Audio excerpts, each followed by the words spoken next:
World War II veterans from the Boston area are among the hundreds of vets flying overseas. They'll participate in ceremonies marking the 40th anniversary of the Allied victory.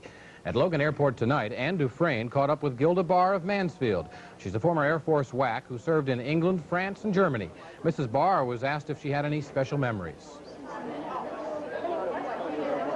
But it's so long ago that the sadness, you sort of forget the sadness and think more of the experience you had. I'm going back just to see what's like now. We'll be following Gilda Barr and other local veterans in Europe next week in a series of special satellite reports. It's 8 minutes after the hour. The CBS Morning News continues from London.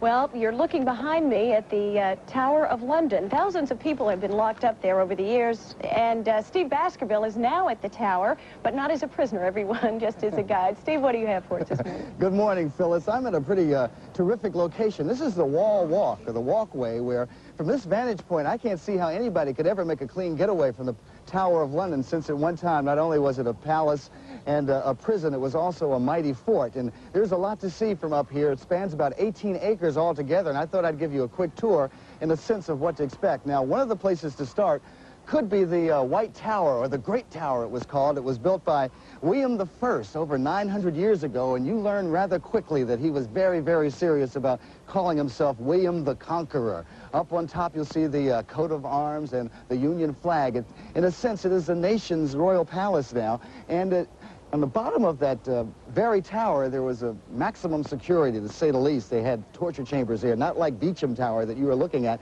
That's almost like the penthouse suite. That was where the dukes and earls and hierarchy would spend time, and it was almost like a leisurely trip here. The Bloody Tower, the last view, is one where Sir Walter Raleigh was imprisoned for about 13 years of his life, and you will hear tales that the beefeaters spin about some of the deeds that were performed around the Tower of London, all around these towers. It was also a royal mint. The public records were kept here, and the crown jewels that we're going to take a peek at a little bit later on. But take another trip down and see what's going on the Tower Green the next half hour. See you then.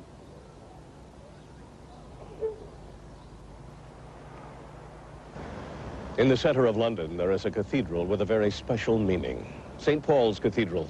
It survived the Blitz and became a symbol of hope for the British and a symbol of unity for Americans.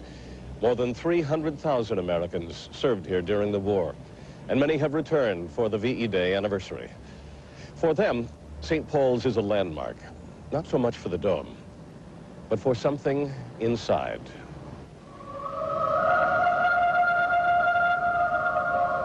This is the American Memorial Chapel, commemorating the common sacrifice of British and American peoples during World War II. Perhaps the most poignant part of this chapel is the Roll of Honor, where are recorded the names of 28,000 American war dead who were based in Britain during the Second World War. Each day, a page is turned so that all the names are made visible. The effect of reading the name of a relative here, father, a brother, a cousin, still has an emotional impact. It must be similar to what those families feel who go to Washington just to touch the black granite marble that is dedicated to those who were killed in Vietnam. And like those who go to Washington, there are Americans who come here every day. Oh, Gus was killed in 1945 on a bombing run out of England. It was his 13th mission.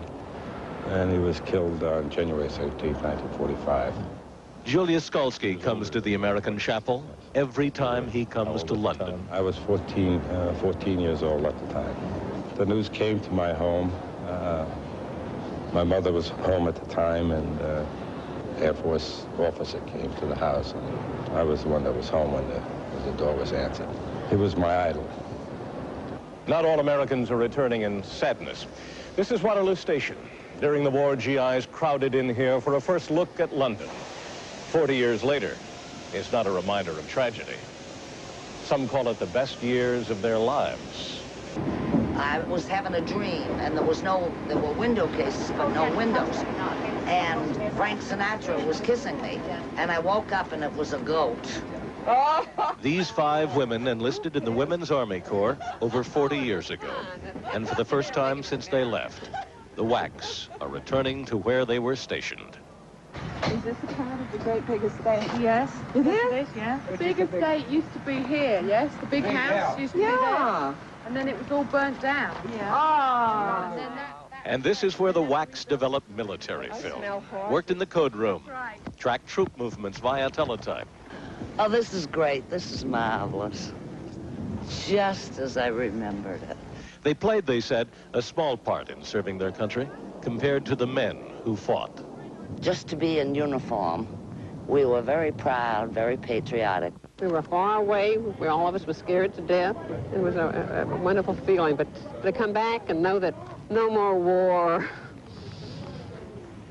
that's all I can say. That having a tear come to my eye. There's another reason some Americans are coming back. They left their youth here, and they'd like to find it one more time. There's many of my blood laying all around here, and the dartboards used to be in here somewhere. Sheldon Beagle drank ale in this pub when he was flying B-17s over Germany.